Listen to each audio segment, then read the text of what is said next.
है और मैं आपको बताना चाहता हूं कि यीशु मसीह ही क्यों। आज का मेरा विषय भी है कि यीशु मसीह ही क्यों।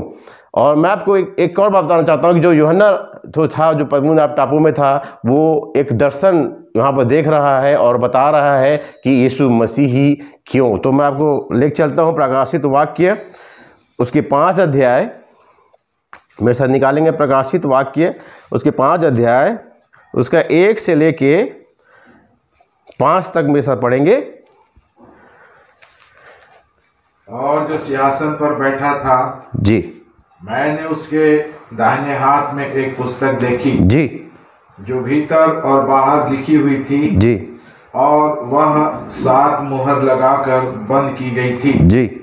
फिर मैंने एक बलवंत स्वर्गदूत को देखा जो ऊंचे शब्द से यह प्रचार करता था जी, कि इस पुस्तक के खोलने और उसकी मुहरें तोड़ने के योग्य कौन है। जी, और न स्वर्ग में, न पृथ्वी पर, न पृथ्वी के नीचे कोई उस पुस्तक को खोलने या उस पर दृष्टि डालने के योग्य निकला। जी, और मैं फूट फूट कर रोने लगा, जी, क्योंकि उस पुस्तक के खोलने या उस पर दृष्टि करने के योग्य कोई ना मिला। जी। तब उन प्राचीनों में से एक ने मुझसे कहा, मत रो, देख यहूदा के गोत्र का वह सिंह जो दाऊद का मूल है, उस पुस्तक को खोलने और उसकी 7 मुहरें तोड़ने के लिए जयवंत हुआ है। जयवंत हुआ है। प्रभु इस वचन के पढ़े जाने और सुने जाने में हमारी सहायता मदद करे।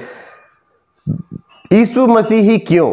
यीशु मसीह इसलिए कि एक ऐसा व्यक्ति संसार में आया, जिस प्रकार हम जानते हैं कि वो पवित्र आत्मा के द्वारा गर्भ में आया और माता मरियम की मंगनी जब हो गई थी उससे पहले ही माता के गर्भ में आया और इस संसार में आके वो उन लोगों को खोजा, उन लोगों को से बातें किया, उन लोगों को फटकारा जो उसके वचन के अनुसार चलते थे और जो उसके वचन के अनुसार नहीं चलते थे। तो इन सारी बातों के द्वारा यीशु मसीह संसार में आया। लेकिन क्यों आया, किस लिए आया, ये सब जानते हैं, लेकिन वो उसके अंदर में क्या पावर थी इसको कोई भी नहीं जानता है। और आज इस वचन के द्वारा यहाँ पर यूहन्ना बता रहा है, अपने प्रकाशन के द्वारा बता रहा है, जो सिंहासन पर बैठा था मैंने उसके दाहिने हाथ में एक पुस्तक देखी जो भीतर और बाहर लिखी हुई थी और वह 7 मुहर लगाकर बंद की गई थी।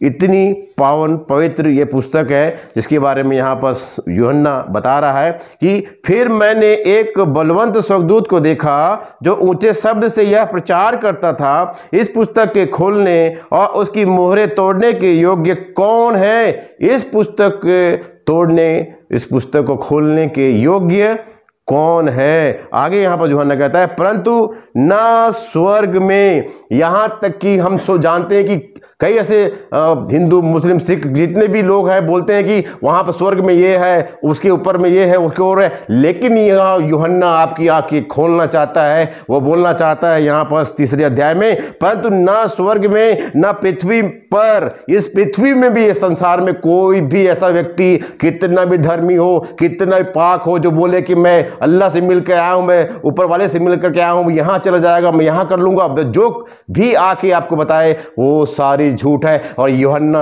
आपको यहाँ बताना चाहता है कि ना स्वर्ग में, क्योंकि स्वर्ग में भी नहीं है तो पृथ्वी में कहाँ से होगा। ना पृथ्वी में पर ना पृथ्वी के नीचे कोई उस पुस्तक को खोलने या उस पर दृष्टि डालने के योग्य नहीं। कोई भी इस संसार में जो भी आया, जिस प्रकार हम जानते हैं कि सुलेमान कहता है कि इस संसार में जो भी हुआ वो कुछ नया नहीं है, फिर से वही होगा, फिर आने वाले समय में ये होगा, सब व्यर्थ है और सब वायु को पकड़ना है। तो जितने भी चीज़ इस संसार में हो रही है, जो भी आप कर लीजिए, चाहे नाच लीजिए, गा लीजिए, कुछ भी कर लीजिए, लेकिन मैं आपको बताना चाहता हूँ कि सब व्यर्थ है, सब व्यर्थ है, सब व्यर्थ है। लेकिन यीशु मसीह यहाँ पर अपने वचन के द्वारा आपको समझाना चाहता है कि केवल और केवल वही उद्धार करता है और वो 7 लगी हुई मोहरों को खोलने का योग्य केवल और केवल यीशु मसीह है। आगे लिखता है यहाँ पर वचन में, और ना पृथ्वी के नीचे पुस्तक खोलने या उस पर दृष्टि डालने के योग्य निकला, तब मैं फूट फूट कर रोने लगा, क्योंकि उस पुस्तक के खोलने या उस पर दृष्टि डालने के योग्य कोई ना मिला।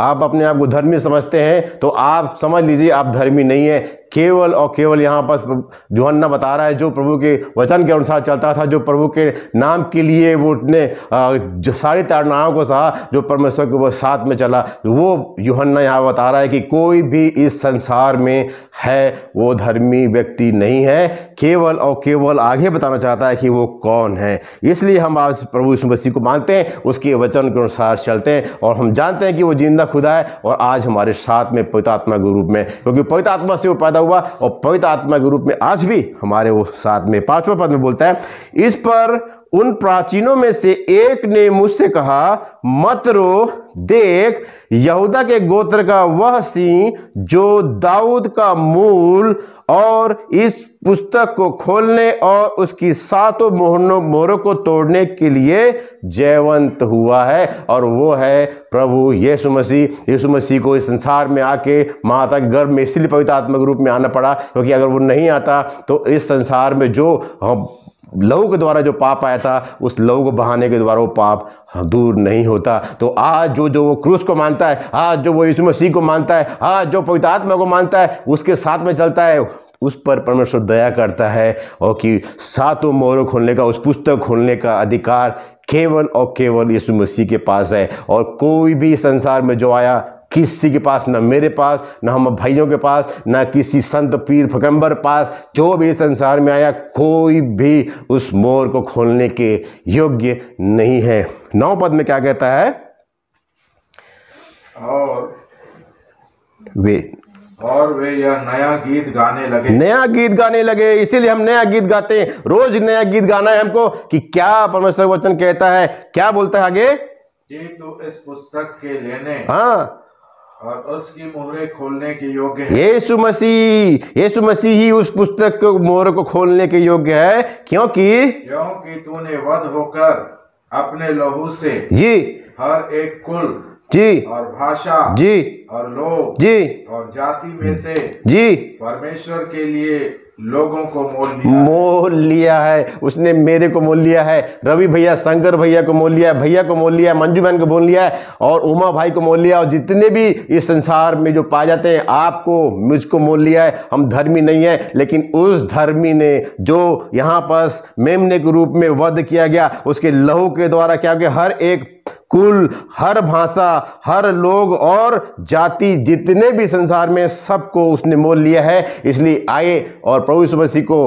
पहला स्थान दे। परमेश्वर कहता है कि मैं आपको हर एक चीज़ों से नवाजूंगा, और परमेश्वर वचन कहता है कि मत डर, मैं तेरे साथ हूँ, इधर उधर मत आ, क्योंकि मैं तेरा यहोवा, तेरी चिंता करने वाला परमेश्वर हूँ। सच में परमेश्वर यीशु मसीह ही इसलिए, क्योंकि उस मोहर खोलने के योग्य केवल है, और जो उसको मोहर खोलने के योग्य है, उसकी आज हम महिमा करते हैं, उसकी प्रशंसा करते हैं, उसके लिए हम नया गीत गाते हैं और परमेश्वर के नाम को ऊंचा उठाते हैं। इसलिए उसके जन्मदिन को आप भूल जाइए, उसके जब ये वचन जो है, इस प्रकाशन को याद रखिए कि वो यीशु मसीह है जो उस मोहर को खोलने के योग्य है, और उसकी वचन के अनुसार चले, अपने जीवन को जांचें इस वचन के अनुसार, इस आईने को अपने शकल को देखें इसमें, और ये आपको बताएगा कि आपके जीवन में क्या दाग है, क्या झुर्री है, क्या प्रॉब्लम है। तो मैं परमेश्वर को धन्यवाद करता हूँ कि परमेश्वर ने सुंदर वचन के द्वारा बोला और बातचीत किया, और परमेश्वर के नाम की हम महिमा कर पाते हैं, प्रशंसा बड़ाई कर पाते हैं। इसलिए परमेश्वर यीशु मसीह ही क्यों,